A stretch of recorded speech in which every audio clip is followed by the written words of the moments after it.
नमस्ते भैया जी। हाँ नमस्ते भैया, नमस्ते।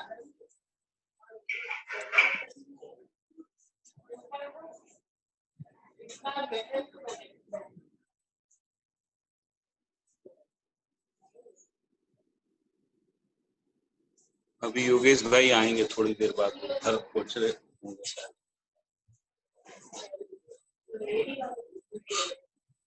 हाँ भैया। तो हम लोग जो पढ़ रहे थे उसमें जो है संबंध और मूल्यों के बारे में है। प्रत्येक संबंध में स्थापित और शिष्ट मूल्य जो है स्पष्ट व प्रमाणित है। ये वाला जो अध्याय 9 में, अभ्यास दर्शन के अध्याय 9 में, जिसका शीर्षक अखंड समाज है, तो उसमें मूल्यों की बात आई है, शिष्ट मूल्यों की और स्थापित मूल्यों की स्पष्ट व प्रामाणिकता की बात आई। तो इसमें कल हम लोगों ने विश्वास और सौजन्यता को समझा था। आज ममता और उदारता से शुरू करते हैं।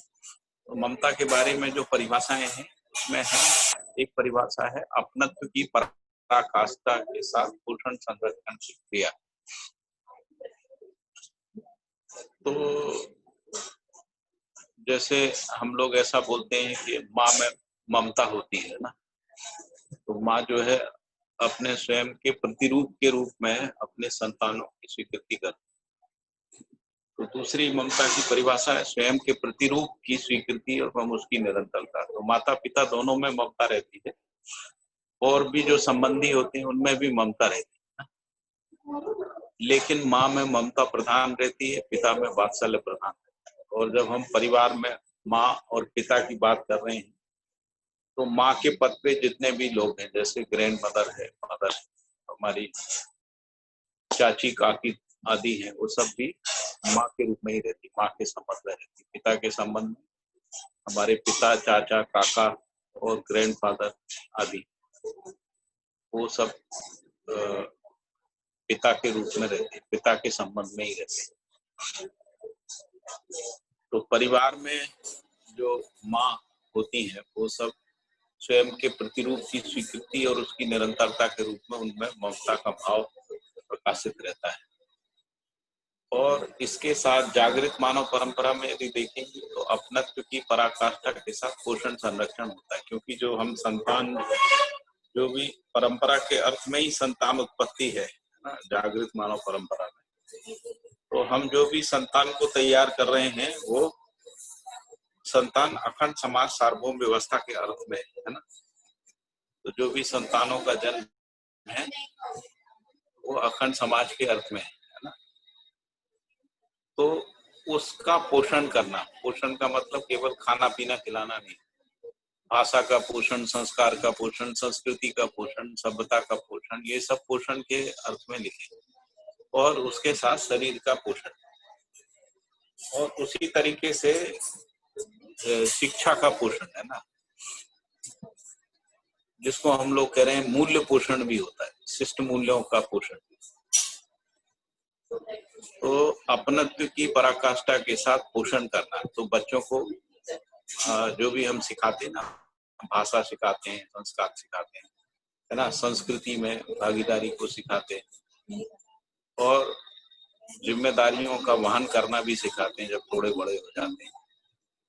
तो वो सभ्यता का पोषण होता है। संस्कृति का पोषण यानी जब हम भागीदारी को सिखाते हैं, समझदारी को सिखाते हैं, वो संस्कृति का पोषण। भाषा सिखाते हैं, भाषा में शिष्टता को सिखाते हैं, ये सब ममता है, जिसको ममता। ममता के भाव से ही उदारता पूर्ण भाव प्रकाशित होता है। तो जो माता पिता में, जो भी घर के और बुजुर्ग लोग हैं, उनमें जो ममता का भाव रहता है वही उदारता के रूप में प्रकाशित होता है। तो उदारता का मतलब यही है कि प्रतिफल अपेक्षा विहीन जो है अर्पण समर्पण। तो संतानों के साथ जो अर्पण समर्पण की क्रिया है वो प्रतिफल अपेक्षा विहीन होती है ना। इसलिए मूल रूप से उसमें तो उसी को उदारता कहते हैं। उदारता का मतलब है प्रतिफल अपेक्षा विहीन कर्तव्य दायित्व वहन या तन मन धन का अर्पण करना। और उदारता की दूसरी परिभाषा है समाधान समृद्धि का दूसरों के लिए प्रसन्नता के साथ सदुपयोग करना। और तीसरी परिभाषा है स्व प्रसन्नता पूर्वक दूसरों की जीवन जागृति स्वास्थ्य व समृद्धि के लिए तन मन धन का अर्पण समर्पण करना, ये उदारता है। तो जो ममता है वही उदारता के रूप में परावर्तित होती है। और दूसरा तरीका ये कि उदारता का अभ्यास करने से धीरे धीरे ममता की अनुभूति होती है ना। ये दोनों तरीके से देख सकते हैं। अनुभव मूलक विधि में जब यदि हमको अनुभव हो जाएगा तो उदारता हमारे आचरण से अभिव्यक्त होगी, संप्रेषित होगी। और यही उदारता जो है वो क्रमशः परिवार से विश्व परिवार तक बनी रहेगी, है ना। जैसे व्यक्ति में जो उदारता है फिर वही परिवार में उदारता आएगी। परिवार में उदारता को कैसे पहचानेंगे? तो जो आवश्यकता से अधिक जो उत्पादन है, तो अपने परिवार के उपयोग के बाद जो शेष बचता है उसका सदुपयोगिता विधि से वितरण करना, है ना। उसको व्यवस्था में भागीदारी में नियोजित करना, ये उदारता है। तो ये उदारता परिवार में आती है ना। तो ये परिवार का ममता भाव है, इसको अपन कहेंगे परिवार का ममता भाव। फिर यही ममता भाव जो है परिवार से विश्व परिवार तक है। तो जो लोग व्यवस्था के काम में लगे हुए, उनके भरण पोषण, उनके पोषण संरक्षण का जो जवाबदारी है वो समाधान समृद्ध परिवार को उठाते हैं। इसीलिए उदारता जो है वो परिवार से विश्व परिवार तक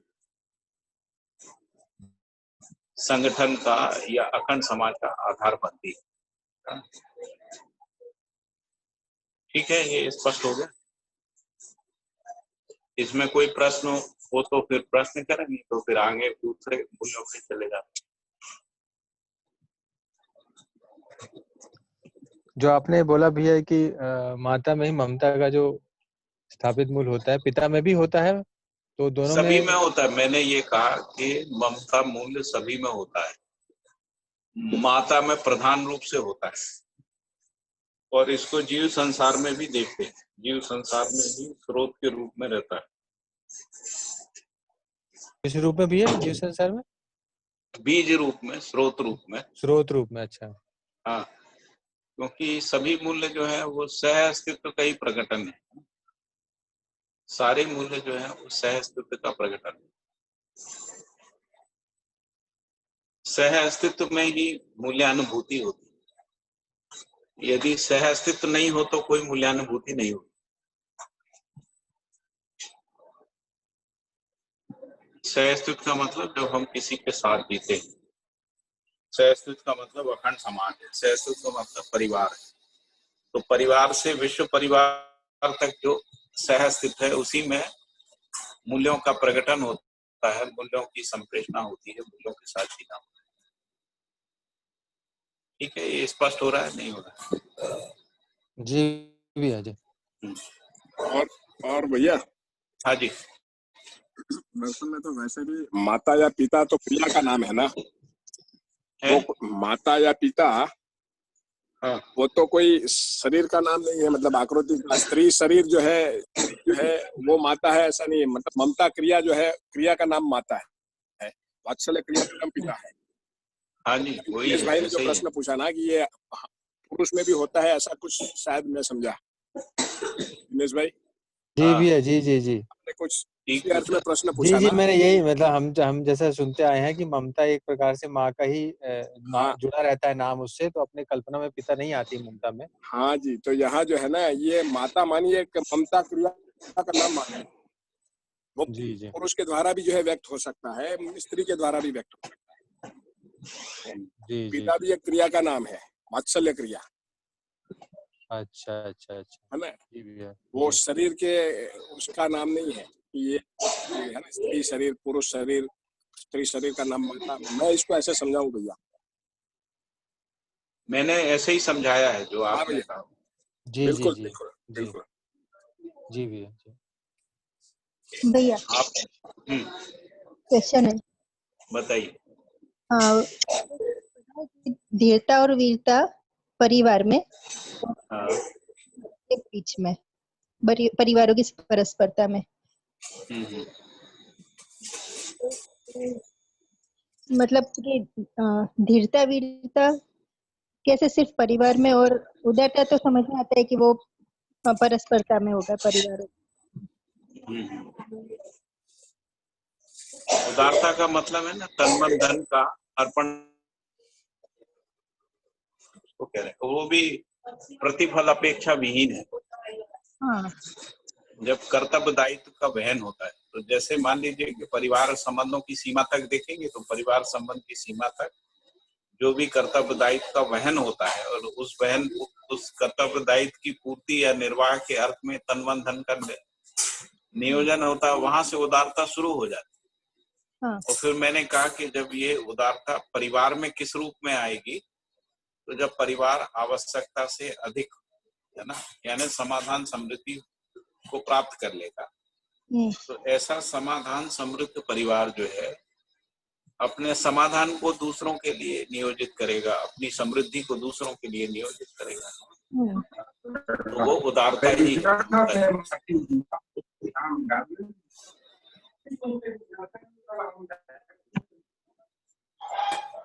ठीक है ना, ये स्पष्ट हुआ। हाँ, लेकिन धीरता वीरता परिवार में कैसे होगा? धीरता का मतलब है न्याय में निष्ठा। हाँ, तो जब तक हम कर्तव्य दायित्व का निर्वाह तभी कर पाते हैं जब हमारी निष्ठा रहती है, वहीं से होगी। हाँ, सही बात है, हो गया। न्यायपूर्ण व्यवहार में निष्ठा होती है, तभी तो कर्तव्य का वहन होता, नहीं तो वहन कैसे करें, हाँ हाँ हाँ, सही बात है। है ना। क्योंकि हाँ, हाँ, ये कर्तव्य दायित्व का निर्वहन करके संतानों को तैयार करना, उसमें धीरता भी होती है और क्षमा भाव भी होता है। हमको क्या होता है कि जो भी उसका हिरास पक्ष होता है ना, उससे भी अप्रभावित रहना होता है। और वीरता का मतलब होता है, वीरता तो परिवारों की परस्परता में ही प्रमाणित होगी। वीरता का मतलब है न्याय प्रदायी क्षमता। न्याय प्रदायी क्षमता को परिवारों की परस्परता में समाज में स्थापित करना, अच्छा, है ना। समाज की परस्परता में राष्ट्र में स्थापित करना, राष्ट्र की परस्परता में अंतरराष्ट्र में स्थापित करना। हाँ, या हम इसको दूसरे अर्थों में कहें, परिवार मूलक स्वराज व्यवस्था के अर्थ में। तो जैसे जितने भी ऊपर की सभाएं हैं, वो वीरता का काम है ना, क्योंकि वो न्याय को सुलभ कराती, उस अर्थ में वो वीरता है। और उदारता भी दोनों तरफ से ही होती है। मूल रूप से परिवारों से जो उदारता होती है, उसमें समृद्धि का शेयर होता है ना। जो समृद्धि होती है उसका सदुपयोगता विधि से नियोजन होता है। हाँ, और जो ऊपर की जो सभाएं होती हैं, वो समाधान को उदारता पूर्वक परिवारों और मानव संतान तक पहुंचाती है। जो बाल या युवा पीढ़ी है ना, उनको अपने समाधान को उपलब्ध कराती है भी, क्योंकि जागृत मानव परंपरा में शिक्षा का व्यापार नहीं है ना। और दूसरी बात है कि जो शिक्षक है उसके लिए कोई मानदेय नहीं, तो वो उदारता पूर्वक, है ना, जो उनको समाधान उपलब्ध हुआ है, उस समाधान को शिक्षा संस्थाओं के माध्यम से ममता उदारता 10 सोपानी तक रहेगा। हाँ, 10 सोपानी, सभी चीजें 10 सोपानी तक रहेंगी, सारे मूल्य, है ना। तो एक्चुअली 10 सोपानी का मतलब ही है व्यवस्था का प्रकटन ही है। और जैसा कि हम लोगों ने ये भी पढ़ा था कि मूल जो मूल्य है वो तो प्रेम ही है। प्रेम ही प्रकारांतर से सभी में रहता है, तो ममता में भी प्रेम रहता है ना। यानी ममता यदि पूरी हो गई तो प्रेम हो जाएगा। जैसे परिवार से विश्व परिवार तक ममता पहुंच गई तो प्रेम हो गया, है ना। और यदि वो व्यवस्थात्मक कार्यक्रम तक पहुंच गई, यानी उससे क्या होगा, संरक्षण हो जाएगा, तो वो वात्सल्य हो जाएगा, है ना। वो वात्सल्य हो जाएगा, क्योंकि जो व्यवस्थाएं होती हैं इसीलिए वो वात्सल्य भाव का प्रकटन है। हाँ, लेकिन ऐसा नहीं उसमें ममता नहीं रहती, ममता तो रहती है, उसमें स्नेह भी रहता है, उसमें प्रेम भी रहता है ना। लेकिन जब ममता प्रेम कब होगा, जब ये सार्वभौम व्यवस्था के रूप में हो जाएगा, तब वो प्रेम का प्रमाण है ना, प्रेम मूल्य का परावर्तित प्रमाण है। लेकिन यदि वात्सल्य के प्रमाण कहाँ से शुरू होगा, तो परिवार में तो शुरू हो गई। लेकिन जब परिवार समूह सभाएं मिलके या ग्राम सभाएं मिलके व्यवस्थात्मक कार्यक्रम को समाज में स्थापित कर लेती, जब समाज में स्थापित कर लेती तो क्या होता, तो ये जो व्यवस्थाएं हैं वो सभी परिवारों को शिक्षा, स्वास्थ्य, है ना, विनिमय आदि चीजों को सुलभ कराती है। तो उस अर्थ में वो मूल्यों के संरक्षण का काम और परिवारों के संरक्षण का काम करती है ना। हाँ। तो उस अर्थ में फिर ये जिसको हम लोग व्यवसाय ये वात्सल्य कह रहे हैं, बहुत बढ़िया हो गया भैया, है ना। पाठक जी, हाँ जी, ये जो अभी एक बहन अपनी बात कर रहे थे, धीरता की जो बात कर रहे थे, हाँ हाँ, तो आपने कहा कि न्याय में निष्ठा हाँ, परिवार के लेवल पे, तो निष्ठा जो है स्नेह का शिष्ट मूल्य है। किसका? स्नेह का। स्नेह का, हाँ। तो धीरता का मतलब फिर ये हुआ, और स्नेह का मीनिंग अपन ये लगाते हैं कि भाई संबंधों में जीना मुझे अच्छा लगता है, यानी कि मेरे लिए सुखप्रद है, ऐसे ही मेरे संबंधी के लिए भी ऐसा ही है। दैट मीन्स स्नेह। मुझे थोड़ा आवाज साफ नहीं आ रही आपकी। आपने कहा स्नेह का, तो जो अपन डिफाइन करते हैं तो उसकी डेफिनेशन प्रैक्टिकली ये आती है कि भी संबंधों में जीना हाँ हाँ, सही है, ऐसा ही सभी लोगों के लिए है। इस भाव को अपन बोलते हैं स्नेह, स्नेहपूर्वक जीना। तो जिसको इंग्लिश में बोल देते हैं अपन लिविंग इन हार्मनी, है ना। तो धीरता का मतलब फिर स्नेह ही हुआ। हाँ, तो स्नेह तभी होता है जब न्याय में निष्ठा हो। न्याय में निष्ठा मतलब मैंने बोला ना, स्नेह की डेफिनेशन ही यही है। हाँ, तो न्याय में यदि निष्ठा नहीं है तो स्नेह नहीं होता है। स्नेह जो है वो निष्ठा पूर्वक ही होता है ना। तो निष्ठा कई चीजों में होती है ना, अध्ययन में भी निष्ठा होती है, जीने में निष्ठा होती है, संबंध निर्वाह में निष्ठा होती है, कमिटमेंट वाली, संकल्प वाली निष्ठा होगी ना वो तो। हाँ, लेकिन जब न्याय में निष्ठा की बात कर रहे हैं जी, तो न्याय जो है ना वो व्यक्ति से लेके अंतराज तक है। न्याय जिसको कहे, न्याय को निरंतरता के अर्थ में या न्याय को व्याप्ति के अर्थ में पहचानना पड़ता है ना। न्याय सीमा में न्याय नहीं है। जैसे अभी हम लोगों ने पढ़ा था कि वर्ग में न्याय प्रमाणित नहीं होता है, यानी समुदाय मानसिकता में न्याय प्रमाणित नहीं होता है। तो इसलिए न्याय में निष्ठा का मतलब अखंड समाज में निष्ठा, न्याय में निष्ठा का मतलब सर्वतोमुखी समाधान में, मुझे हमेशा न्याय में निष्ठा का मतलब सह अस्तित्व में निष्ठा। मेरा कंफ्यूजन ये रहता है सर, दो कंफ्यूजन रहते हैं जी। ये जो निष्ठा है जो धीरता की डेफिनेशन में है, ये यही वाली निष्ठा है या नॉर्मल टर्म्स में जो अपन यूज करते हैं अभी कमिटमेंट वाली, या ये उदारता का जो ममता का जो मतलब वो है, स्नेह का जो शिष्ट मूल्य है, ये वो वाला है? नहीं, दो तीन चीजें साथ में मिला के हो जाएगा ऐसा, जिसको अपन न्याय में निष्ठा कह रहे हैं, यानी धीरता कह रहे हैं। धीरता कब होगी, प्रश्न है कि धीरता कब होगी। धीरता तभी होगी जैसा हम लोगों ने एक वो जो चार्ट में समझा था ना।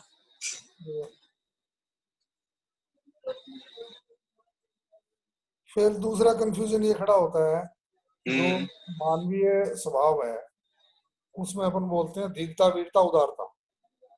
हाँ जी।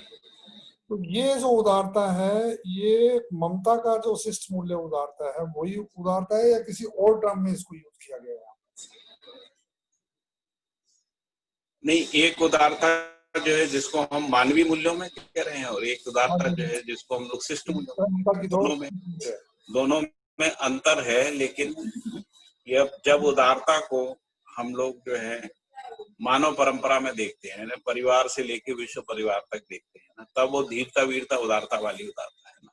लेकिन अभी आपने समझाया था, अभी आप समझा रहे थे, वहीं से मेरा डाउट आया भाई, ये जब मेरे परिवार के लेवल पे होती है तो इसको उदारता बोल रहे हैं, और समाज के लेवल पे होती है तो आपने बोला कि भाई जब मैं समाज के कामों में लगता हूँ तो कुछ लोग मेरे भरण पोषण का ध्यान रखते हैं, ये भी उदारता है। जी और ये फिर विश्व परिवार तक जाती है। जी जी। क्योंकि परिवार जो है ना, विश्व परिवार के अर्थ में जागृत मानव परंपरा में जो परिवार है वो अखंड समाज के अर्थ में। मैंने इससे पहले ये भी कहा ना कि जो संतान उत्पत्ति का जो कार्यक्रम है वो अखंड समाज के अर्थ में है। दूसरी बात है कि संतानों का जो पोषण संरक्षण है वो अखंड समाज के अर्थ में। तो इसलिए व्यवस्था पूर्वक हम संतान को परिवार में निष्ठा के लिए तैयार नहीं करते हैं, ये समुदाय में निष्ठा के लिए तैयार नहीं करते। अभी तो समुदाय में निष्ठा के लिए तैयार करते हैं। प्रयोजन पूर्वक जीना तो ये जो अभी जो भ्रमित शिक्षा है ना, तो भ्रमित शिक्षा क्या करती है, बच्चे जन्म से तो न्याय के याचक होते हैं, लेकिन जैसे ही औपचारिक शिक्षा में या समुदाय शिक्षा के चक्कर में आते हैं तो उस स्थिति में उनमें न्याय गायब हो जाता है, सामुदायिकता आ जाती है। तो क्या हो जाता है, उसी को न्याय समझते हैं, क्योंकि उसी को न्याय समझते हैं, वो यही समझते हैं, स्वयं को शरीर मानते हैं। भ्रम तो वहीं से शुरू हुआ ना। हाँ, वहीं से शुरू हुआ। शरीर के फिर पोषण संरक्षण के लिए जो भी जरूरी है, वैध अवैध जो भी है वो करो भाई। तो अभी जो संतान उत्पत्ति का कार्यक्रम है भ्रमित मानव परंपरा में, वो समुदाय के लिए ही है। इसीलिए आप देखेंगे सभी समुदाय के लोग ये कहते हैं कि बच्चे पैदा करो, क्योंकि वो अपने समुदाय को बढ़ाना चाहते हैं ना। और बड़े कमिटेड होते हैं इसके बारे में, कमिटेड रहते हैं। जैसे मुसलमानों में तो ये कार्यक्रम है, अभी आरएसएस ने भी बोलना शुरू किया है, हिंदू बच्चे ज्यादा पैदा करें, है ना। क्रिश्चियन भी बोलते हैं और उस बात से चिंतित हैं कि उनके यहाँ संतान का जो उत्पत्ति दर है वो कम हो रहा है, उनसे उनका अस्तित्व खत्म हो जाएगा। क्योंकि यहाँ पर ये कह रहे हैं कि अखंड समाज के अर्थ में, तो अभी तो परिवार भी अखंड समाज के अर्थ में नहीं है ना। अभी परिवार भी जो है, यदि हम परिवारों को समझने जाते हैं तो समुदाय के अर्थ में ही है परिवार, और उसमें भी समुदाय के अर्थ के साथ भी प्रिय लाभात्मक दृष्टिकोण से ही परिवार है ना, उस दृष्टिकोण से। और उसमें विधि भी वही चलती है जिसको हम लोग शासन विधि कह रहे हैं या वो कह रहे हैं। Coming back to the book, इसमें जो अपना तो माता पिता के इसमें जो है ना, स्नेह शब्द कहाँ मूल प्रवृत्तियों में भी आता है ना, स्नेह शब्द। हाँ जी, जिसको हम लोग असंग्रह, सरलता, स्नेह, विद्या और अभय बोलते हैं ना, तो उसमें स्नेह आता है ना जी, आता है। और स्नेह और सरलता दोनों को मिला के ही उदारता करें, उदारता जिसको मानव मूल्य करें। और सरलता जो है गौरव का वो है, शिष्ट मूल्य है ना। हाँ। तो ये जो यहाँ पर स्नेह प्रवृत्ति के रूप में है और वहां पर स्नेह जो है वो स्थापित मूल्य के रूप में है, स्थापित मूल्यानुभूति के रूप में स्नेह है। इसलिए यहाँ स्नेह निर्विरोधिता के अर्थ में है और वहां जो है वो मिलन के अर्थ में। ओके, स्थापित मूल्य में मिलन के उस पे है। हाँ, मिलन के अर्थ में, स्वयं स्फूर्त मिलन के अर्थ में है। और यहाँ निर्विरोधता का मतलब है परिवारों की परस्परता में निर्विरोधिता का रहना, विश्व परिवार तक निर्विरोधता का बना रहना। अभी क्या है कि जो स्नेह समुदाय की सीमा में होता है तो विरोध में ही जाता है, वो बड़े विरोध में आ जाता है, बड़े विरोध में आ जाता है, समाज से समाज के बीच में, समुदाय से समुदाय के बीच में। ठीक है ना। ठीक है, बिल्कुल ठीक है। तो वात्सल्य का परिभाषा दिया है, वास्तविकता व सत्य, सहज स्वीकृति, सहज संबंध निर्वाह की निरंतरता है। और वात्सल्य का एक परिभाषा ये भी है, व्यक्तित्व में संतुलन और व्यवहार में निरंतरता। और अभ्युदय के अर्थ में पोषण संरक्षण है ना, इसमें भी संरक्षण प्रधान पोषण है ऐसा लिखा हुआ अभ्युदय के अर्थ में। ये आपने जो चार्ट भेजा था उसमें देख रहे हो क्या? हाँ, वो आपको शेयर किया हुआ है ना चार्ट, समझ गया मैं। ये ममता वाले को नीचे कर दी, ऊपर कर दीजिए सुनील भाई, ममता उदारता हो गया, ऊपर वाला ले लीजिए, ये वाला जो चार्ट है ना, इसको मोबाइल में आप बड़ा करके भी देख सकते हैं, उंगली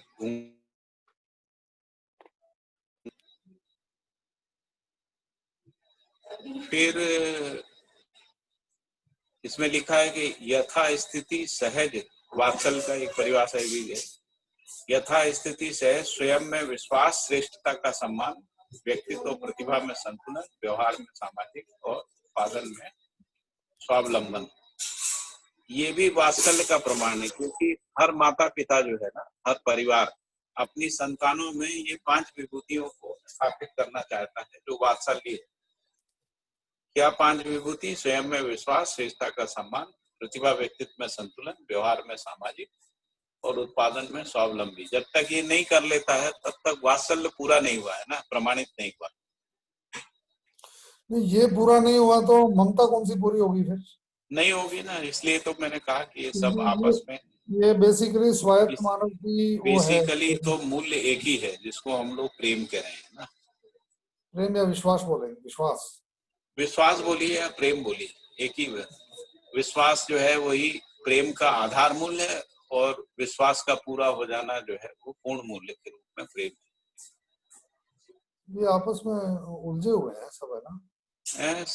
सभी मूल्य ऐसे ही है, इसीलिए इनको अविभाज्यता में ही समझना पड़ता है ना, क्योंकि बेसिकली ये क्रिया नहीं है। जिनको हम लोग स्थापित मूल्य कह रहे हैं वो क्रिया नहीं है, जिनको हम लोग शिष्ट मूल्य कह रहे हैं वो क्रिया है। है ना जी। इसीलिए अभ्यास शिष्ट मूल्यों का होता है, क्रिया का अभ्यास हो सकता है, और जो क्रिया शून्य है, जो व्यापक है ना, उनकी अनुभूति होती है। तो स्थिति गति के अर्थ में देख रहे हैं ना, तो स्थिति के अर्थ में वात्सल्य है या स्थिति के अर्थ में ममता है, और गति के अर्थ में सहजता है या उदारता है। इस तरीके से ये मूल्य स्पष्ट है। इसलिए स्थापित मूल्यानुभूति होती है, स्थापित मूल्यों की अनुभूति होती है और शिष्ट मूल्यों का अभ्यास। ये 6 शब्द जो आपने बताया वात्सल्य के, तो इनको अपन वात्सल्य बोलेंगे या सहजता बोलेंगे? क्योंकि संरक्षण है ना, इसके बिना संरक्षण नहीं है उनका। इसके बिना बच्चे में सभ्यता, संस्कृति, विधि व्यवस्था का संरक्षण नहीं है। नहीं, ये स्थिति है, गति है। क्या चीज? ये 6 सद्गुण जो बताए अपन, ये आचरण है। आचरण का मतलब गति है। हाँ, आचरण का अर्थ स्थिति गति दोनों ही है। तो आचरण स्थिति गति के योगफल में होता है। फिर ये डेफिनेशन वाइज तो सहजता की डेफिनेशन हुई, वात्सल्य की डेफिनेशन नहीं हुई ना। क्या चीज? सहजता। ये तो 6 सद्गुण बताए आपने। हाँ, ये शिष्ट मूल्य जो है सहजता, उसमें आएंगे या वात्सल्य में आएंगे, स्थापित मूल्य में? ये वात्सल्य का निर्वाह करते हैं ना, वात्सल्य का निर्वाह करते हैं, सहजता बोलते हैं ना उसको। तो मैंने आपसे ये कहा था पहले भी कि जब हम अनुभव मूलक विधि से देखते हैं, अनुभव मूलक विधि में क्या है कि व्यक्ति वात्सल्य के से अभिभूत है ना, यानी वात्सल्य भाव से भरा हुआ है जी, आप्लावित है, ऐसा कहते, जो भी भाषा उनको ठीक लगे, है ना। जी। तब वो जो संबंध निर्वाह करेगा वो क्या करेगा? तो जो भी अजागृत है, जो भी मानव संतान है, उसमें विश्वास को स्थापित करेगा, उसमें श्रेष्ठता के सम्मान को स्थापित करेगा, उनमें प्रतिभा और व्यक्तित्व के संतुलन को, जैसे अभी हम लोग पूरी मानव जाति को देखें तो उसमें प्रतिभा व्यक्तित्व का संतुलन नहीं है, तो कोई असंतुलन ही तो समस्या बना हुआ है आज, जो भी समस्या है। और व्यवहार में सामाजिक नहीं है, क्योंकि सभी भोग में लगे, लोभ में लगे, है ना, शोषण में, अपराध में लगे, इसलिए व्यवहार में सामाजिक।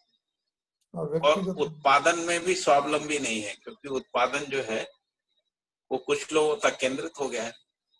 तो जो जागृत मानव है वो इन 5 या 6 विभूतियों को स्थापित करने का प्रयास करेगा। मानव जाति में ये उसका वात्सल्य भाव है, और वात्सल्य भाव से पहले प्रेम का भाव है। जो जागृत मानव है ना, तो जागृत मानव में चित्त में प्रेम, वात्सल्य और श्रद्धा, ये 3 मूल्य हैं। और उसमें भी प्रेम पहले है, क्योंकि वो सह अस्तित्व की जो अनुभूति है, जिसकी बुद्धि में स्वीकृति है, वही चित्त में परावर्तित होकर प्रेम के रूप में अभिव्यक्त होता है। और कैसे होता है? तो अनन्यता के रूप में रहता है।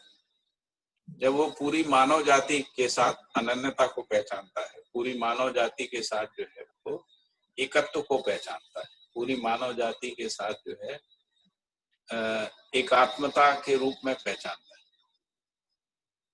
उसी का नाम प्रेम है। कोई अभ्यास दर्शन के जो अंतिम अध्याय में उसी की बहुत सारी व्याख्याएं की गई, जिसको प्रेममयता, रसमयता आदि सब बोला गया है ना। तो जो इस स्थापित मूल्यों की निरंतरता। भैया मेरी एक स्पष्टता चाहता हूँ कि सिर्फ मानव जाति के प्रति प्रेममयता या पूरी चारों अवस्थाओं के प्रति प्रेममयता अनुभूति पूर्ण प्रेम है? हाँ, चारों के प्रति है ना, तभी तो सार्वभौम व्यवस्था कह रहे हैं। हाँ जी। तो पहले अखंड समाज होगा, अखंड समाज की अनुभूति होगी ना पहले, मानव के साथ अनन्यता का जी, और प्रकृति के साथ सहअस्तित्व का। जी जी जी। तो अभी मानव जाति प्रकृति के साथ सहअस्तित्व का निर्वाह नहीं कर रही। नहीं। तो वो प्रेम का मतलब ही है ये दोनों। ये तो एक पहले मानव जाति के साथ और उसके बाद अखंड समाज जो है वो सार्वभौम व्यवस्था यानी शेष प्रकृति के साथ एकत्व को पहचानेगा। तभी वो प्रेम का प्रमाण है, तभी वो सह अस्तित्व का प्रमाण है। ऐसा है।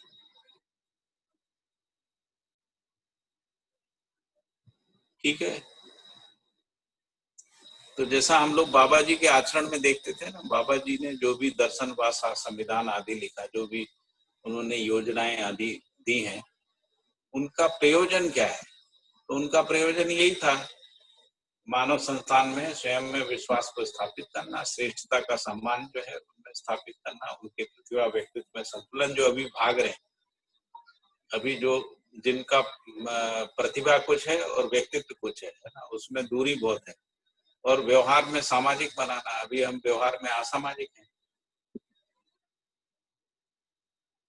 क्योंकि हम समुदाय सीमा में ही हैं। तो समुदाय सीमा में जो भी है उसमें सामाजिकता सिद्ध नहीं होती, तो इसलिए व्यवहार में सामाजिक बनाने का प्रस्ताव है। और उत्पादन में स्वावलंबन, तो अभी हम लोग 2 विधियों से, या तो शासन विधि से या दीनता विधि से जी रहे, जिसको हम लोग क्रूरता कह रहे हैं। क्रूरता, शासन विधि क्रूरता है, और जो दीनता है, जो सर्विस सेक्टर जिसको हम लोग कहते हैं, उसमें दीनता है। उसकी जगह उत्पादन में स्वावलंबी बनाने का प्रस्ताव। तो ये प्रेम के बाद जो वात्सल्य भाव का प्रकटन है वही है। और ये वात्सल्य भाव कैसे स्थापित हो मानव परंपरा में, उसी को श्रद्धा करें। उसके लिए फिर उन्होंने योजनाएं दी, वांग्मय की रचना की, योजनाएं दी है ना। वो श्रेय की ओर गतिशीलता है। तो मानव जाति को श्रेय की ओर गतिशील करेगा अनुभव मूलक विधि से। यदि हम अनुभवगामी विधि से देखेंगे तो हमको अभ्यास करना पड़ेगा। जैसे उदारता का अभ्यास करेंगे, सहजता का अभ्यास करेंगे। सहजता का अभ्यास कैसा है? तो हम आडंबर और रहस्य से मुक्त व्यवहार, रीति, विचार, अनुभव ऐसा व्यक्त करेंगे। हम जब विचार व्यक्त करेंगे उसमें रहस्यता नहीं होगी, आडंबर नहीं होगा, दिखावा नहीं होगा, है ना। यदि हम कोई चीज छुपाते हैं, है ना, उसमें ऐसी बात करते हैं जो हमको पता नहीं है, लेकिन हम ऐसा जाहिर करते हैं हमको सब पता है, जिसको अपन आडंबर कहते हैं ना, या रहस्यता कहते हैं। वो सहजता नहीं है। जैसे बाबा जी के जीवन में देखते हैं कि उनमें जरा भी रहस्यता नहीं, रहस्य मुक्त उनका आचरण था, व्यवहार था। विचार भी उनका पूरा रहस्यता से मुक्त है। उनका जो रहन सहन था वो भी आडंबर और रहस्यता से मुक्त था। वो एक पारदर्शिता से जिए है ना पूरी जिंदगी, क्योंकि उनमें वात्सल्य भाव था, उसका प्रकटन हुआ है ना। हम लोगों के अंदर वात्सल्य भाव नहीं है, तो हमको सहजता के साथ यानी स्पष्टता और प्रामाणिकता के साथ हमको जो आता है, नहीं आता नहीं आता, है ना, इस रूप में यदि हम प्रस्तुत होते हैं, यानी अतिव्याप्ति, अनाव्याप्ति, अव्याप्ति दोष से रहित यदि हमारा विचार व्यवहार है, उसका अभ्यास करना।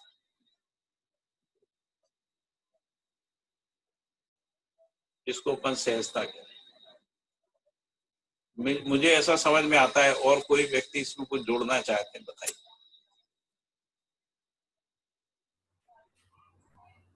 पाठक भैया, हाँ जी।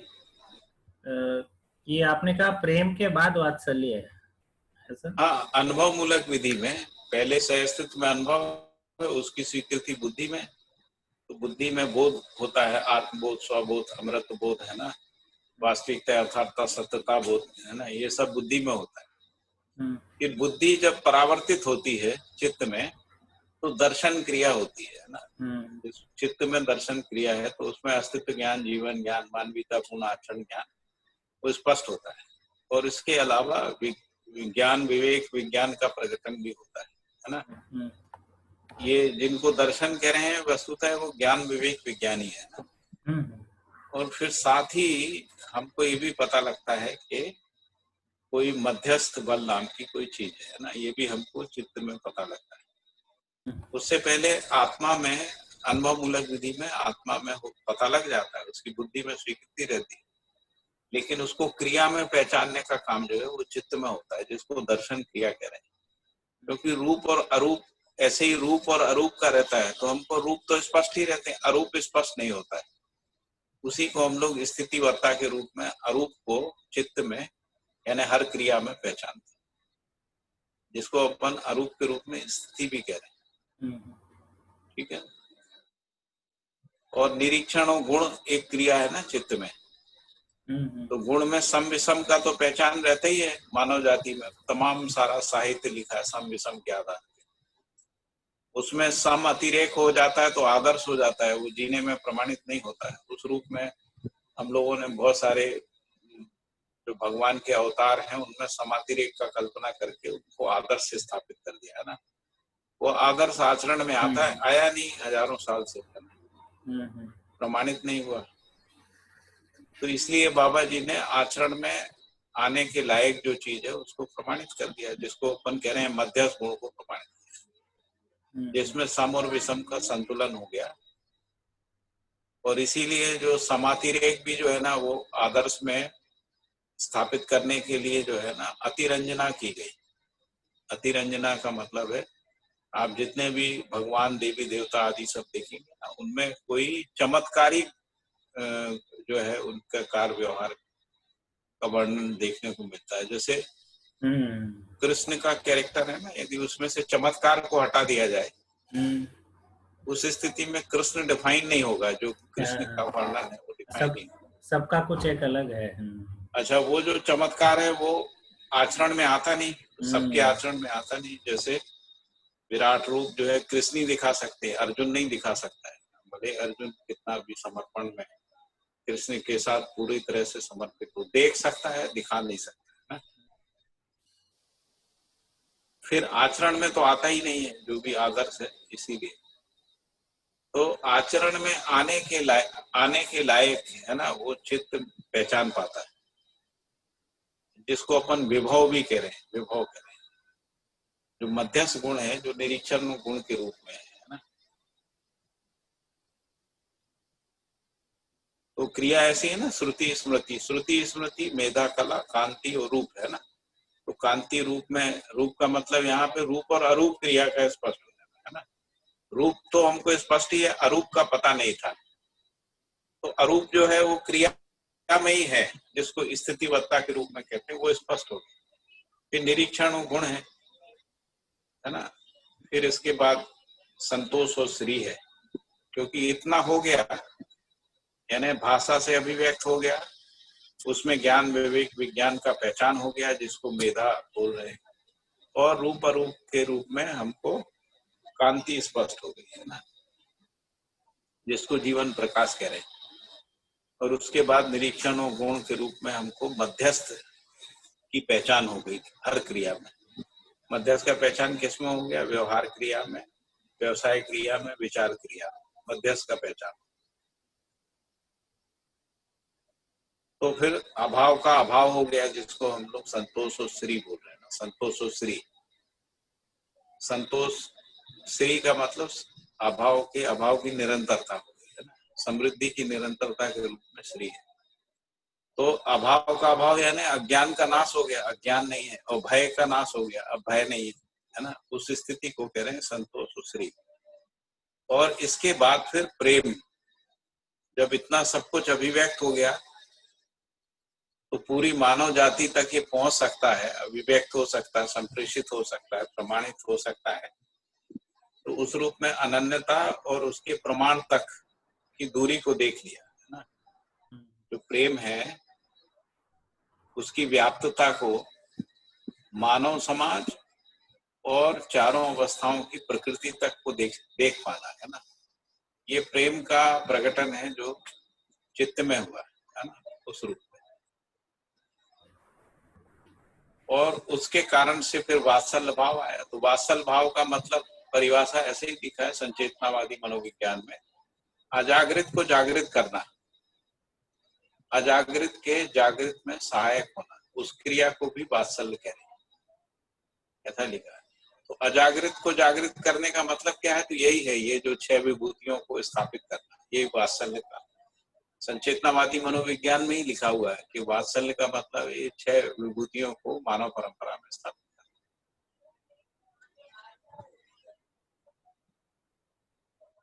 और उसके बाद वात्सल्य के बाद लिखा है श्रद्धा। तो श्रद्धा का मतलब है कि ये पूरी मानव जाति में श्रेय की ओर गतिशीलता बनाने के अर्थ में श्रद्धा की अभिव्यक्ति हुई। श्रद्धा ही सर्वतोमुखी समाधान, अखंड समाज, चारों आयाम की एक सूत्रता है ना, पांचों स्थिति की एक सूत्रता के रूप में श्रेय की ओर गतिशीलता को अविभाज्यता के अर्थ में पहचान पाना है, यही जो है श्रद्धा है। श्रेय की ओर गतिशीलता के रूप में जो है श्रद्धा। अभी आगे हम लोग इसको पढ़ेंगे, ठीक है। ये बहुत बढ़िया भैया। भैया आज आपका इको आ रहा है बहुत साउंड में।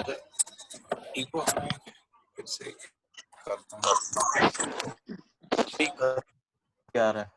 हाँ एकदम बढ़िया, ठीक हो गया।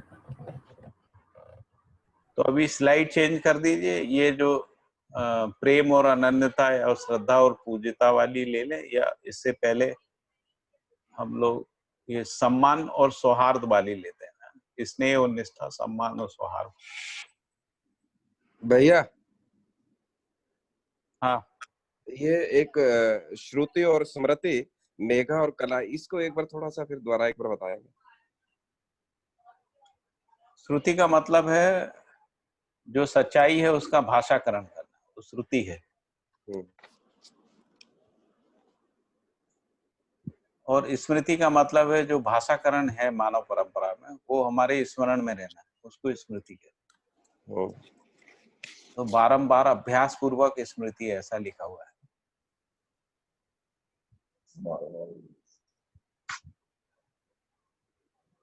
ठीक है आपको स्मरण में कि नहीं? हाँ है।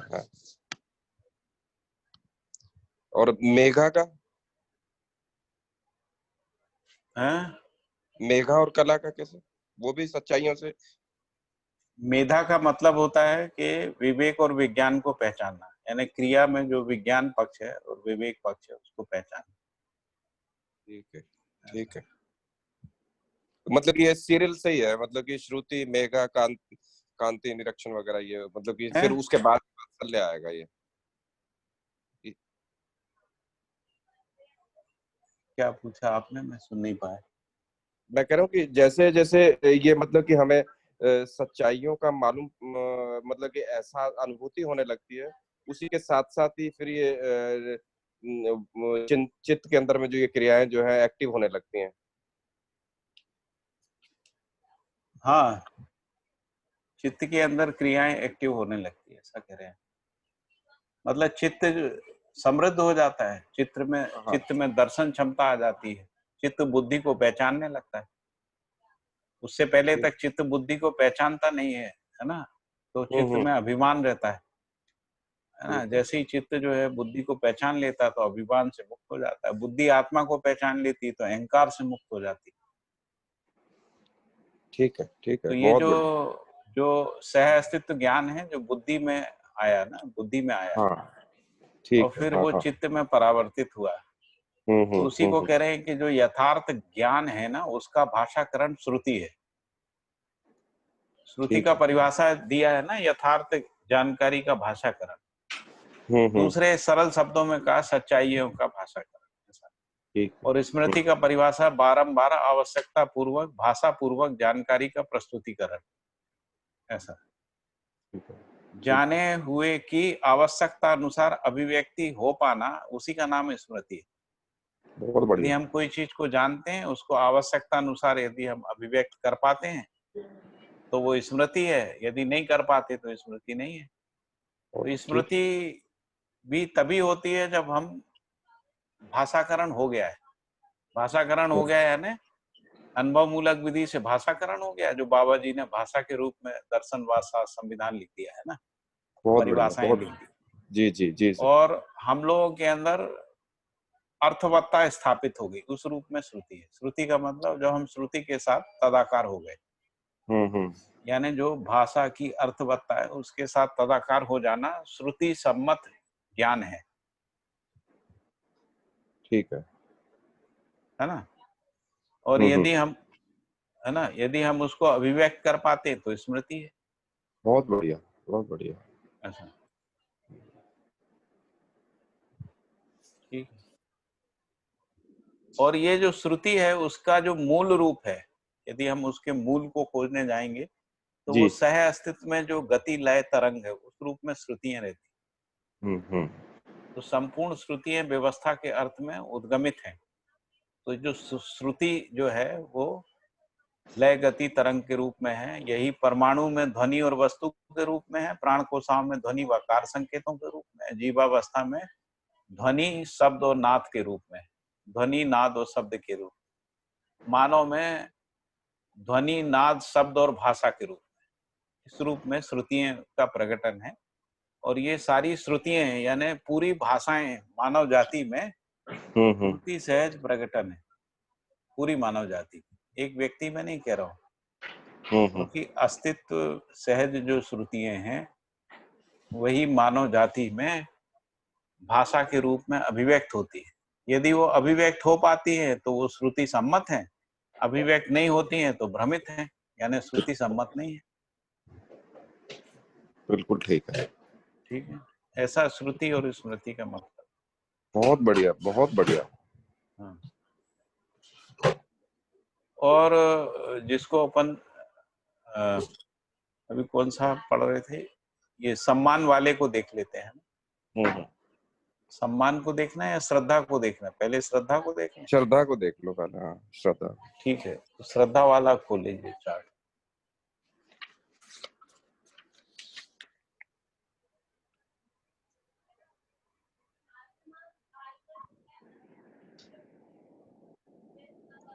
हाँ जी सुशील भैया। हाँ जी। हाँ जी, एक ध्यान आकर्षण है आपका कि आप जो मेघा कह रहे हैं ना, वो मेघा नहीं लेकिन मेधा। मेधा, मेधा, मेधा स्पर से मेधा। हाँ मेधा ही। आप मेघा कर रहे, मेघा बोल रहे थे। नहीं, मेधा ही है, मेधा ही है। मेधा है, मेधा। अच्छा, मैं सोचा कि आप जो है, मुझे मेघा सुनाई दिया, मैं सोचा मेधा ही। मेघा तो मेघ हो गया, बादल। हाँ, मेघा तो बादल हो गया। मैं सोचा ये आप मेघा बोल रहे हैं ना। ठीक है भैया, तो उच्चारण में हो सकता है गलती। हाँ, हो सकता है। तो मेघा मेधा जब बोलते हैं ना, तो उसको, उसका परिभाषा है स्मृति में जो धारक वाहक क्रिया है, उसी को मेधा बोलते हैं। मेधा, जो कला को साक्षात्कार करने वाली जो चिंतन क्रिया है, और यही जो है विवेक सम्मत और विज्ञान सम्मत है। तो विवेक सम्मत प्रयोजनों को पहचानना और विज्ञान सम्मत क्रियाकलाप को पहचानना। उस क्रिया का नाम विज्ञान मेधा है। सम्मत जो क्रिया है वो क्रियावाही, कालवादी और निर्णयवादी। निर्णयवादी। हाँ, ठीक बात। तो लक्ष्य के लिए दिशा निर्धारित करना, कालवाही, क्रियावादी, निर्णयवादी सूत्रों से दिशा निर्धारित होती है। इस अर्थ में जब हम चीजों को पहचान पाते हैं उसको कह रहे हैं विज्ञान सम्मत, और ये क्रिया में ही पहचानने में आता है ना, क्रिया में ही पहचान। ठीक बात। और ऐसे ही जो विवेक है प्रयोजन के अर्थ में, जैसे व्यक्ति का प्रयोजन, परिवार का प्रयोजन है ना, और समाज का प्रयोजन, राष्ट्र अंतरराष्ट्र का प्रयोजन, पूरी मानव जाति का प्रयोजन, यानी अखंड समाज का प्रयोजन, उस अर्थ में प्रयोजनों को पहचानना। तो प्रयोजनों की पहचान भी तभी होती है जब हम जीवन की निरंतरता को पहचान लेते हैं। जीवन की निरंतरता को पहचानते नहीं तो प्रयोजन के रूप में अध्ययन करने की आवश्यकता ही नहीं बनती। तो इसीलिए विवेक को जो है जीवन के अमृत के रूप में बोला गया। जीवन का अमृत, शरीर का नसरत। यदि शरीर का नसरत होगा तभी जो है व्यवहार के नियमों की आवश्यकता है और उनकी निरंतरता की, क्योंकि जीवन का अमृत है तो जीवन ही आएगा मानव परंपरा में बार बार, और इसीलिए व्यवहार के नियम को सार्वभौम व्यवस्था के रूप में स्थापित करना एक अनिवार्यता है। इस रूप में स्पष्ट होगा, है ना। बहुत ही वंडरफुल पाठक साहब, बहुत ही वंडरफुल। ये विवेक का भी एकदम से क्रिस्टल क्लियर हुआ कि मतलब कि जैसे ये आध्यात्मिक आयाम और ये जो विचार आयाम है इसकी स्पष्टता हो जाए और वो पूरा का पूरा फिर उसके अंदर में प्रयोजन के अर्थ के अंदर में समझ में आए, और वो तो उसी को ही मतलब श्रद्धा की परिभाषा है श्रेय की और गतिशीलता, अर्थात आचरण पूर्णता की और गुणात्मक परिवर्तन, ये श्रद्धा है। और दूसरी है जागृति और प्रामाणिकता की ओर गति व उसकी निरंतरता, इस रूप में भी श्रद्धा है। और फिर ये भी लिखा है कि श्रेय पद ही संपूर्ण मानव के लिए परम पद है या मुक्ति पद है। इस रूप में भी श्रद्धा जो है वो श्रेय पद से अभिव्यक्त होती है। तो श्रेय की ओर दिशा, गतिशीलता, ऐसी गतिशीलता के लिए प्राप्त सभी प्रेरणाओं से ऐसा जागृत, प्रेरणाशील, जागृत मानव के प्रति परम पूज्यता का प्रकाशन होता है। इस प्रकार श्रेय की ओर गतिशीलता श्रद्धा है, उसके लिए प्राप्त दिशा, दर्शन, लक्ष्य, सहज स्पष्टता और स्वीकार पूर्वक ही प्रेरित के लिए पूज्यता का प्रकाशन सहज होना पाया जाता है। श्रेय की ओर गतिशीलता सहज मानव में जागृति पूर्ण संपूर्ण मानव का अस्तित्व पूजनीय होना पाया जाता है। अस्तित्व में जागृति पूर्ण गुरुजनों, मनीषियों के प्रति पूज्यता का होना सहज है। तो श्रद्धा को इस रूप में व्यक्त किया है ना। और पूज्यता क्या है? तो पूज्यता है अभ्युदय, प्रतिष्ठा, अग्रिम पद एवं प्रमाण प्रतिष्ठा, गुणात्मक विकास और जागृति के प्रति सक्रियता। गुणात्मक विकास और जागृति के लिए सक्रिय होना ही पूज्यता है। तो अभ्यास इसी का होता है। यदि हम गुणात्मक विकास और जागृति के प्रति सक्रिय होते हैं तो हमारे अंदर पूज्यता का अभ्यास है, जिससे श्रद्धा की अनुभूति होती है। और स्वीकार और अनुकरण करने योग्य जो ज्ञान, विवेक, विज्ञान संपन्न सहित आचरणों की स्वीकृति सहित किया गया सम्मान, वो भी पूज्यता है। पूज्यता का मतलब है स्वीकार और अनुकरण करने योग्य ज्ञान, विवेक, विज्ञान संपन्नता सहित आचरणों की स्वीकृति सहित किया गया जो सम्मान है वो पूज्यता है। पूज्यता का व्यवहार रूप अभ्युदय पूर्वक श्रेय पद प्रतिष्ठा को पाता है। इस रूप में श्रद्धा और पूज्यता है। और इसी के नीचे जो है प्रेम और अनन्यता है मेरे ख्याल से। भैया प्रेम और अनन्यता भैया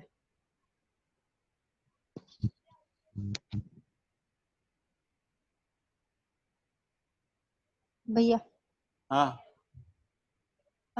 ये अनुभव गामी विधि से श्रद्धा एकदम समझ में आती है, लेकिन अनुभव मूलक विधि से श्रद्धा कैसे होगी? अनुभव मूलक अनुभव किससे? अनुभवगामी विधि से। अनुभवगामी से तो मैं समझ में आया कि किस तरह से हमें श्रद्धा का भाव है, लेकिन हाँ, जैसे बाबा को श्रद्धा किस तरह से होगी? मतलब जो सह अस्तित्व है ना, जो सह अस्तित्व, सहज जो स्वीकृति है, वो मानव परंपरा में किस रूप में प्रमाणित होगी, इस गति को पहचाना उन्होंने, इसी को श्रद्धा कहते। अच्छा, श्रेय की परंपरा, ओर गतिशीलता है ना, हाँ, परंपरा की श्रद्धा। परंपरा के रूप में, परंपरा में है ना, कैसे जाएगा, परंपरा में कैसे स्थापित होगा। सहअस्तित्व की ओर श्रद्धा है उनको। हाँ,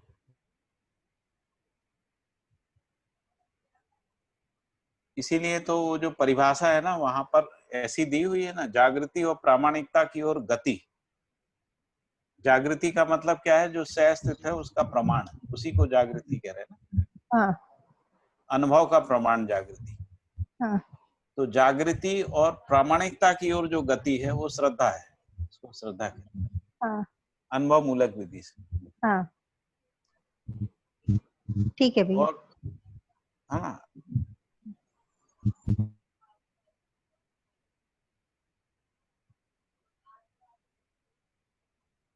फिर है प्रेम और अनन्यता। तो प्रेम की परिभाषा दी है पूर्णानुभूति, पूर्णता में रति और उसकी निरंतरता, दया कृपा करुणा की संयुक्त अभिव्यक्ति, ऐसा दिया।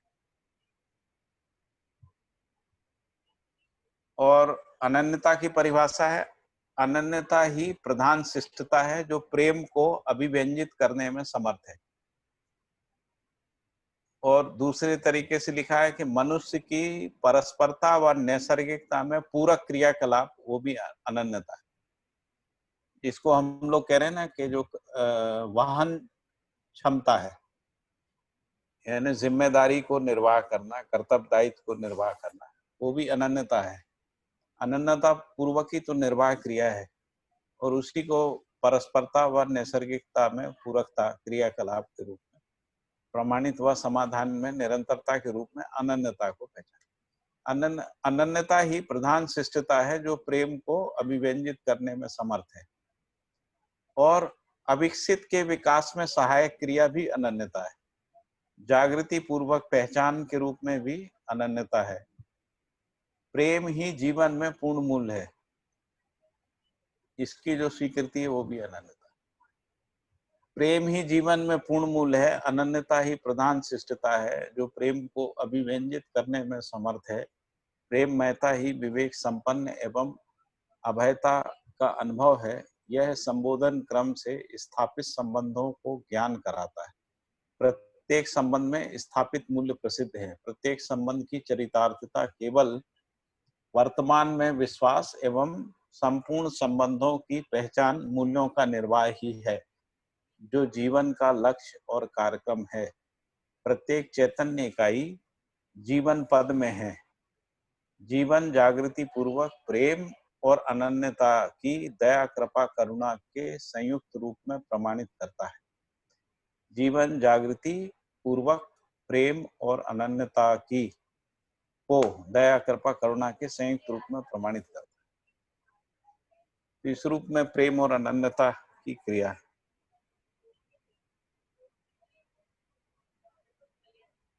ठीक है, फिर स्नेह और निष्ठा और सम्मान।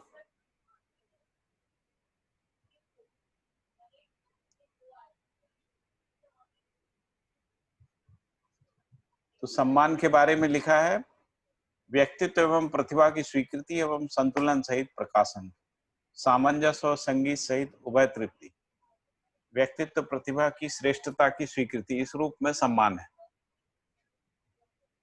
यही सम्मान जो है वो संप्रेषणा में भाषा, मुद्रा, भंगिमा, अंगहार सहित संप्रेषण मूल्यांकन क्रिया के रूप में, है ना, अभिव्यक्त होता है और संप्रेषित होता है। और श्रेष्ठता की स्वीकृति के साथ श्रेष्ठता के लिए अर्पित होना भी सम्मान है। यदि मान लीजिए हम श्रेष्ठता को स्वीकार करते हैं और उसके लिए अर्पित नहीं होते हैं तो वो सम्मान नहीं है।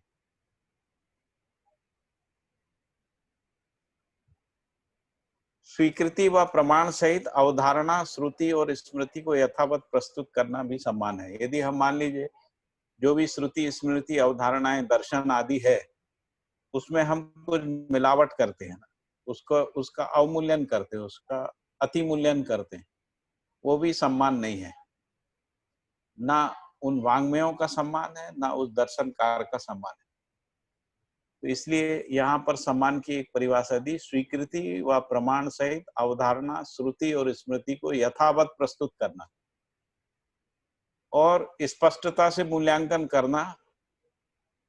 यदि हम अवमूल्यन करते हैं, अतिमूल्यन करते हैं या निर्मूल्यन करते हैं तो वो सौहार्द नहीं है ना, सम्मान नहीं। तो इसलिए जो सौहार्द है वो अरहस्यता क्रिया में स्पष्टता के रूप में सौहार्द है, स्पष्टता से मूल्यांकन के रूप में सौहार्द। तो जैसे अति मूल्यन करना एक प्रकार से चापलूसी है, वो रिस्पेक्ट नहीं है ना, अति मूल्यन। और अवमूल्यन करना हीनता है। तो दोनों स्थिति जो है वो सम्मान की नहीं।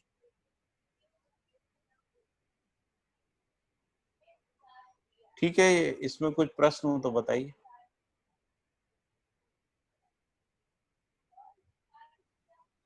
भैया जी, हाँ जी। श्रेष्ठता के लिए अर्पित होना माने क्या करना है हमें?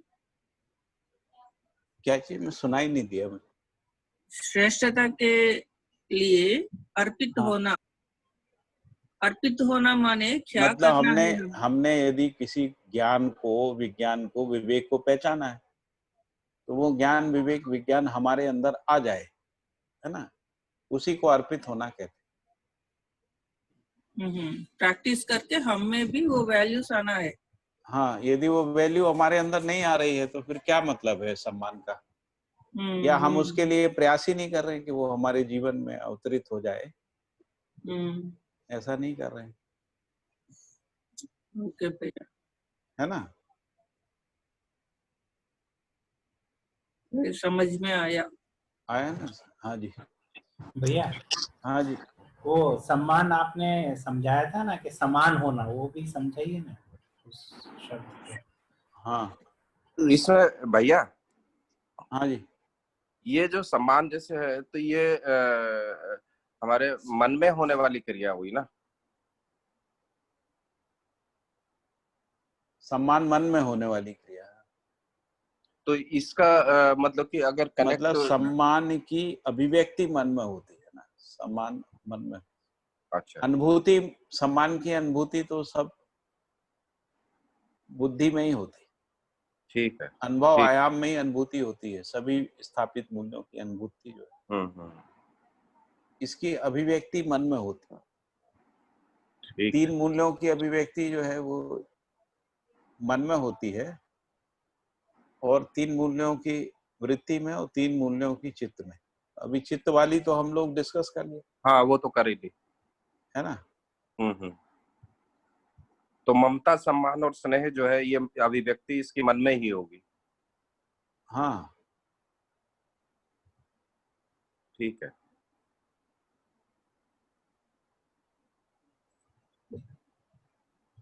हेलो भैया।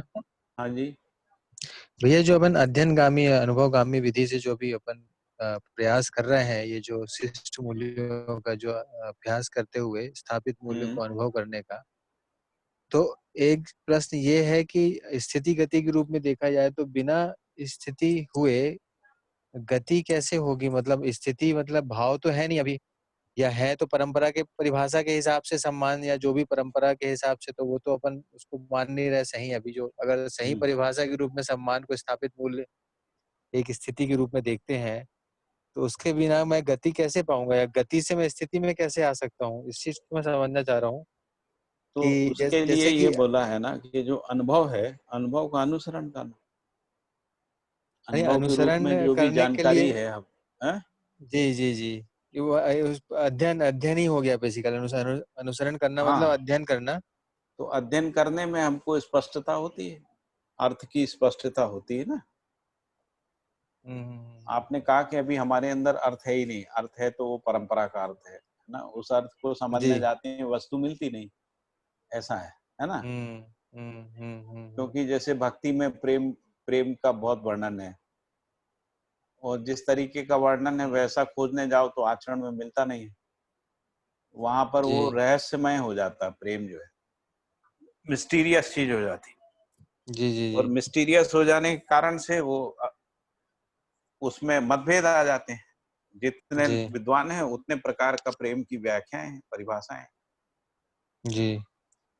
और यहाँ पर जो प्रेम है वो आचरण में दिखता है।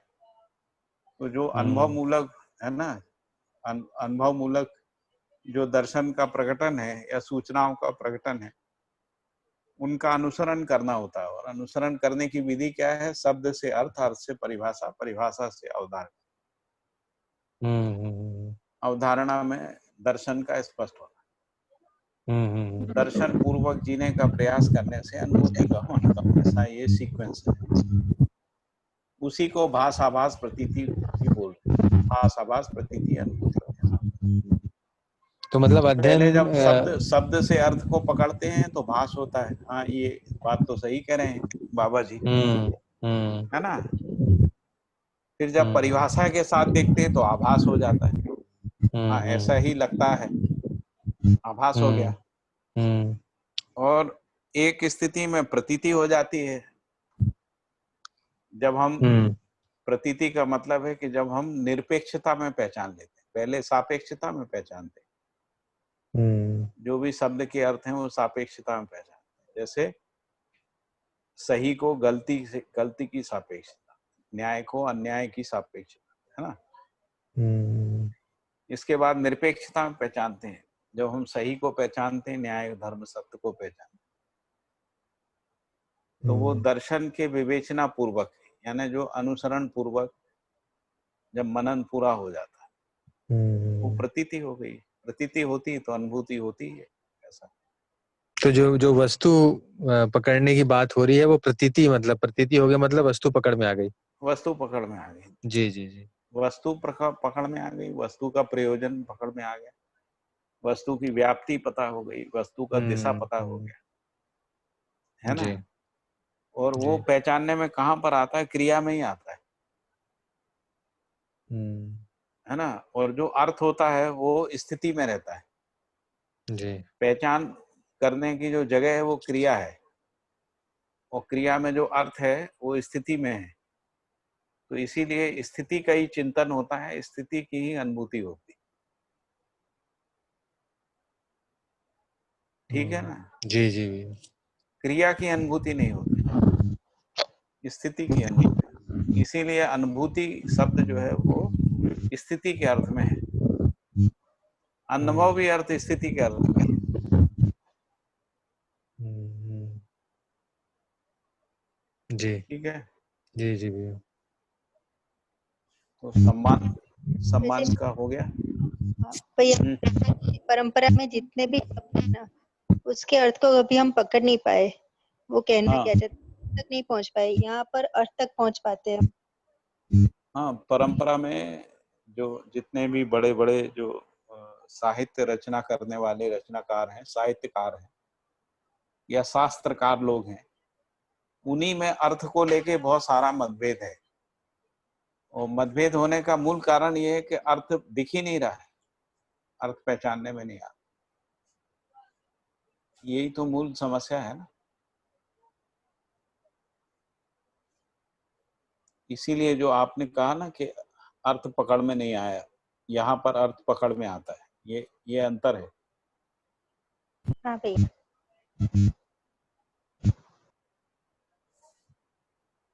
सम्मान और सौहार्द हो गया। अभी नेक्स्ट क्या बचा है अपना? कृतज्ञता, सौम्यता, गौरव, सरलता।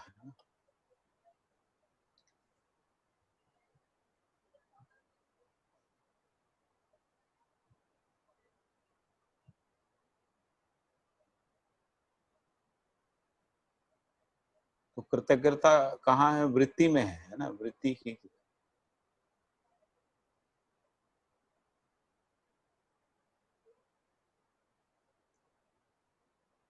तो कृतज्ञता की परिभाषा दी हुई है, जागृति क्रम में सहज ही कृतज्ञता सौम्यता से प्रत्येक व्यक्ति परिवार संपन्न होता है। जागृति क्रम में अथवा विकास में जिस किसी से भी सहायता प्राप्त हुई हो उसे स्मरण में रखना, उसको स्वीकार करना तथा स्वीकार किए हुए को अभिव्यक्त करना, ये कृतज्ञता है। तो कृतज्ञता के कितने स्टेप हैं?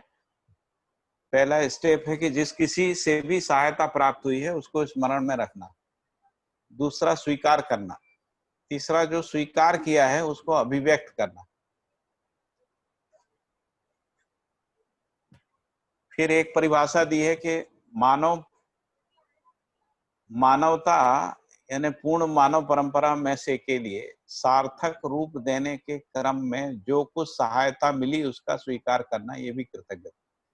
यानी परिवार से विश्व परिवार तक, है ना, जो भी सहायता मिली उसको स्वीकार करना। यदि ये स्वीकृति है तभी जो है ना ये अखंड समाज बन पाएगा। यदि किसी भी स्तर पे कृतज्ञता आ गई वहां से टूट जाएगा, है ना, इसको अपन। तो इसलिए जो कृतज्ञता है वो भी एक गठन का मूल आधार है, संगठन का मूल आधार कृतज्ञता है। और ऐसा कोई भी मानव जो है सिद्ध नहीं होता है जिसके विकास और जागृति में किसी दूसरे का सहयोग ना हो, ऐसा कोई नहीं होता। यानी किसी को कोई सहायता ना मिली हो ऐसा कोई मानव इकाई नहीं होती। इस रूप में कृतज्ञता अनिवार्य है। इसीलिए फिर वो भी एक जगह लिखा है कि कृतज्ञता से ही गौरवता है। और कृतज्ञता का जो शिष्ट मूल है वो सौम्यता है। तो हम जिसके प्रति यानी प्राप्त सहायता के प्रति यदि हमारे अंदर स्वीकार भाव है तो हम ऐसे व्यक्ति के समक्ष जो है स्वेच्छा से स्वयं का नियंत्रण पाते हैं ना, वही सौम्यता है। जैसे माता पिता के प्रति बच्चों में सौम्यता दिखती है, इसलिए माता पिता के प्रति जो माता पिता से उनको जो प्राप्त सहायता हुई उसकी स्वीकृति भाव के कारण ही बच्चे जो है माता पिता के सम्मुख या अपने बुजुर्गों के सम्मुख स्वेच्छा से स्वयं में नियंत्रण रख पाते। यही सौम्यता की अभिव्यक्ति। तो सौम्यता का तात्पर्य स्वभाव गति प्रतिष्ठा से है और स्वभाव गति ही शिष्टता है। तो स्वस्थ मानसिकता के साथ प्रस्तुत होना, सर्वतोमुखी समाधान और हर समस्या का सर्वतोमुखी समाधान, इस रूप में भी जिसको अपन कह रहे हैं सौम्यता परिभाषित होती है। सौम्यता का तात्पर्य है स्वभाव गति प्रतिष्ठा से। ठीक है।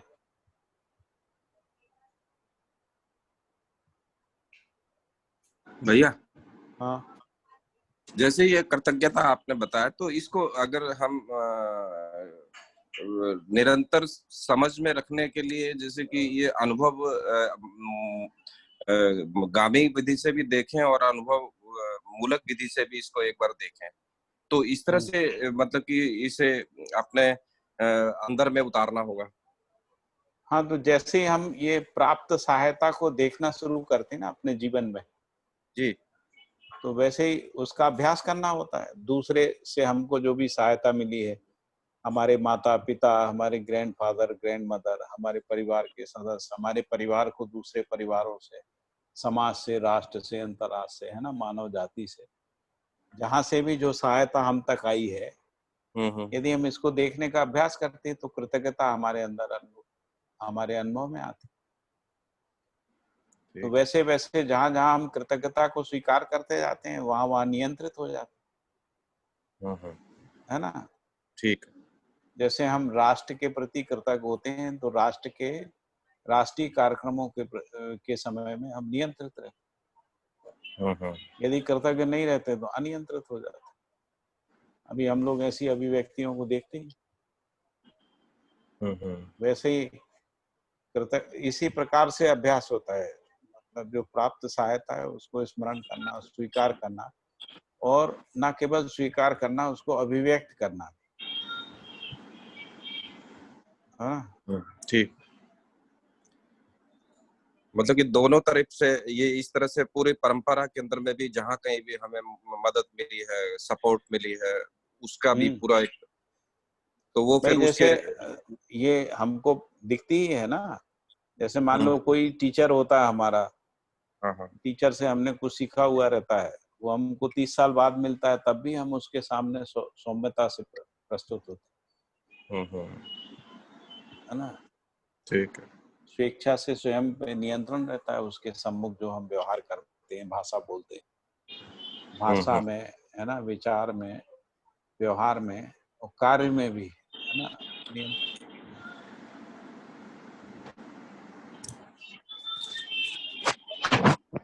ठीक है। कहाँ पे, कौन सी क्रिया में अनुभव होता है भैया इसका? किसमें? ये वृत्ति में। वृत्ति में। हाँ, वृत्ति। फिर है गौरव और सरलता।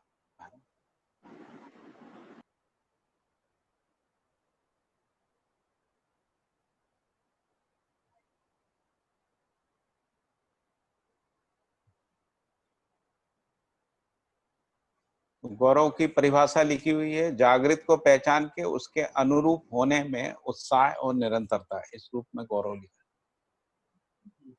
तो यहाँ पे जागृत यानी जागृत मानव भी है और जागृत यानी जागृति भी है, दोनों।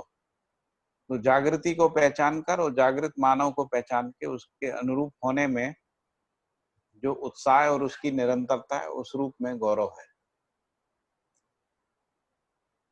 और एक परिभाषा और भी दी हुई है, स्वयं मूल्य मूल्यांकन उभय तृप्ति के अर्थ में अथवा स्वीकार किया हुआ के अर्थ में प्रतिपादन, अभिव्यक्ति और संप्रेषणा, ये भी गौरव। ये स्वयं में गौरव जिसको अपन बोल, निर्विरोधता पूर्वक अंगीकार किए गए अनुकरण भी गौरव है।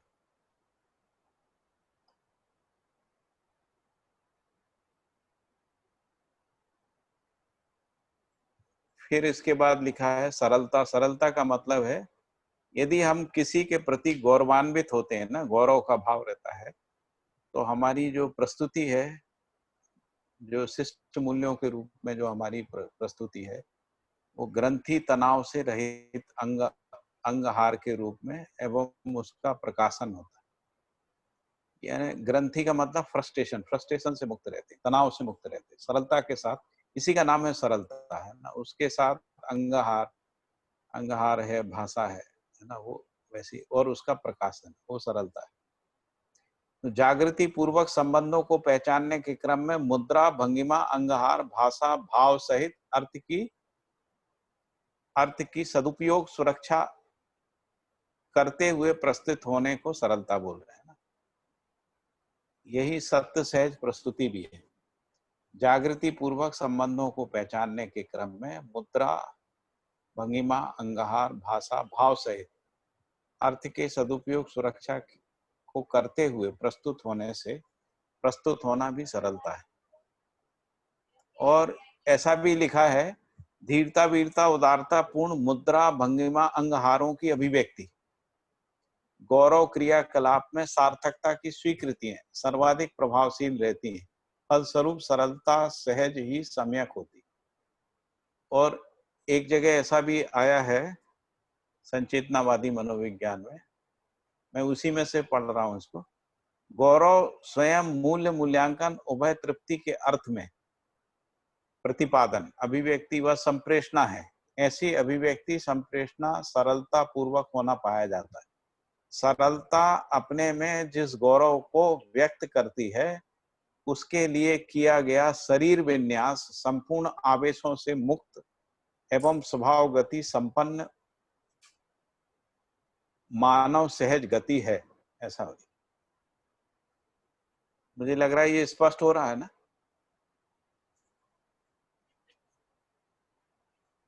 इसीलिए गौरव क्रियाकलाप में सार्थकता की स्वीकृति है सर्वाधिक क्रियाशील रहती।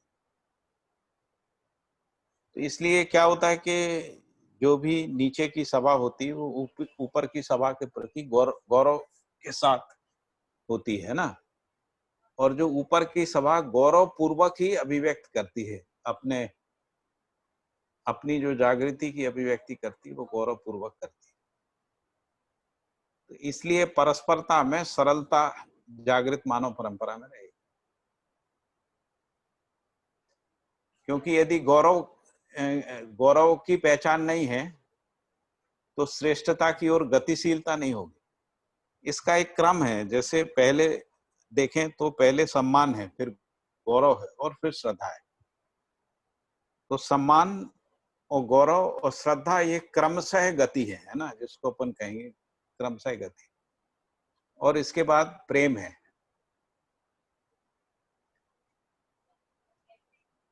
तो जब समाज के स्तर पे देखेंगे तो गौरव है, परिवार और समाज के बीच में देखेंगे तो वहां सम्मान है, और इसके बाद जब हम सार्वभौम व्यवस्था में देखेंगे तो श्रद्धा और प्रेम है। ऐसा इस रूप में जो मूल्य हैं वो क्रमशः 10 सोपानी व्यवस्था में अभिव्यक्त होते हैं।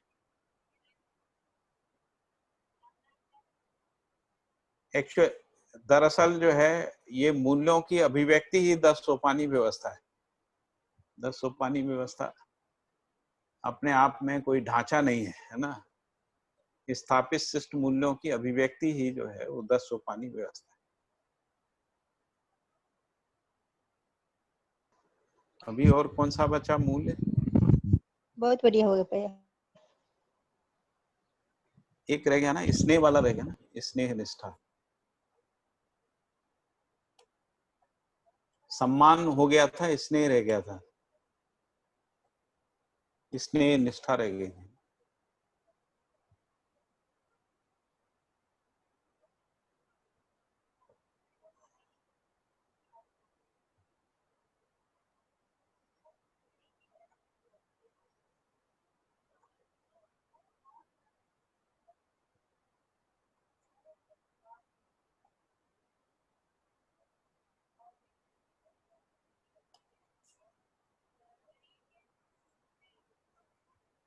तो स्नेह की एक परिभाषा है न्यायपूर्ण व्यवहार में निर्विरोधता, और दूसरी परिभाषा है संतुष्टि पूर्वक स्वयं स्फूर्त उभय मिलन और उसकी निरंतरता, और तीसरी है अभ्युदय के लिए स्वयं स्फूर्त उभय मिलन।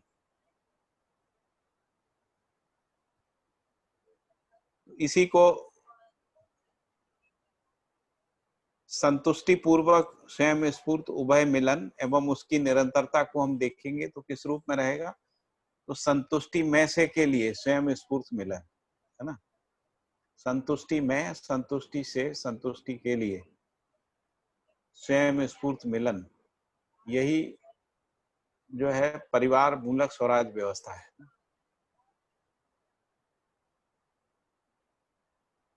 मिलन ही तो गठन और संगठन है ना।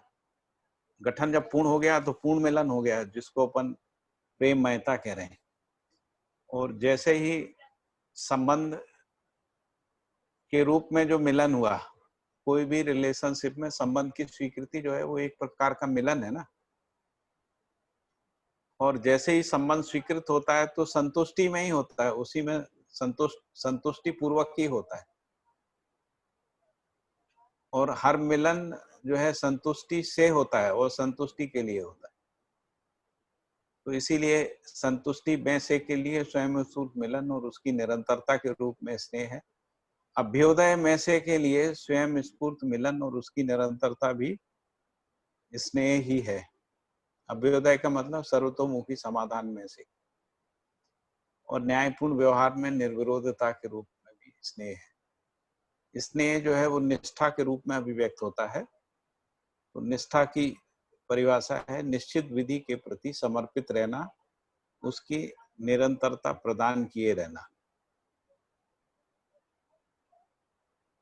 और दूसरा है जागृति पूर्ण लक्ष्य को निश्चित अवधारणा व स्मरण पूर्वक प्राप्त करने व प्रमाणित करने का निरंतर प्रयास, इस रूप में भी निष्ठा रहती। जागृति पूर्ण लक्ष्य प्राप्ति की निरंतरता का प्रयास, जागृतिपूर्ण लक्ष्य को निश्चित अवधारणा व स्मरण पूर्वक प्राप्त करने व प्रमाणित करने का जो निरंतर प्रयास है उस रूप में निष्ठा है। और निष्ठा व्यवस्था को जानने मानने के फल स्वरूप उसमें निष्ठा पहचानने व निर्वाह करने के रूप में प्रमाणित होती है।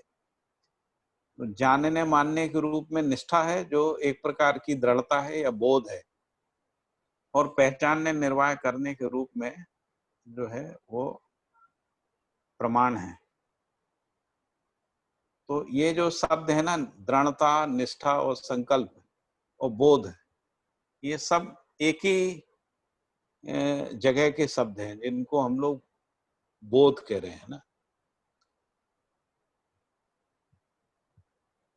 बोध के परावर्तित रूप को ही निष्ठा के रूप में पहचाना जाता है। फिर एक संचेतनावादी मनोविज्ञान में लिखा है, मानव परंपरा ही वातावरण के रूप में मनुष्य को उपलब्ध रहता ही है। सकारात्मक विधि से स्नेह की निरंतरता एवं वैभव प्रमाणित होता है। इस प्रकार स्नेह संबंध भी स्वयं स्फूर्त संबंध है। इसमें निहित आशय एवं प्रक्रिया भी स्पष्ट हो चुकी है। इसमें निरंतरता को बनाए रखना ही निष्ठा है। निष्ठा पूर्वक ही संपूर्ण संबंध सफल हो जाते हैं। स्वयं स्फूर्त विधि ही संतुष्टि का आधार बिंदु है। इसलिए उभय संतुष्टि है, क्योंकि हर संबंध में एक से अधिक व्यक्तियों का होना पाया जाता है। इसलिए उभय संतुष्टि स्नेह संबंध का निरंतर वैभव होना पाया जाता है। संपूर्ण स्वयं स्फूर्तियां प्रत्येक व्यक्ति में, व्यवस्था में और सार्वभौमता के अर्थ में प्रवर्तित हैं। तो इसमें स्नेह और निष्ठा दोनों को स्पष्ट किया है, यह विवेचित किया है। जैसा भी हम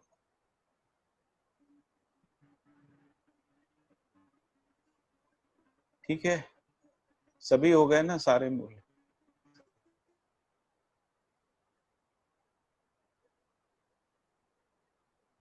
सुनील भाई सभी हो गए ना? 9 दूनी 18। हाँ भैया, हाँ भैया, मैंने गिने नहीं पर हाँ हो गए सब। और कोई प्रश्न हो इससे संबंधित, क्योंकि अभी समय भी पूरा हो गया है। और ये अच्छा रहा ना? अरे बहुत बढ़िया रहा भैया, बहुत बढ़िया। संदीप भाई? जी भैया।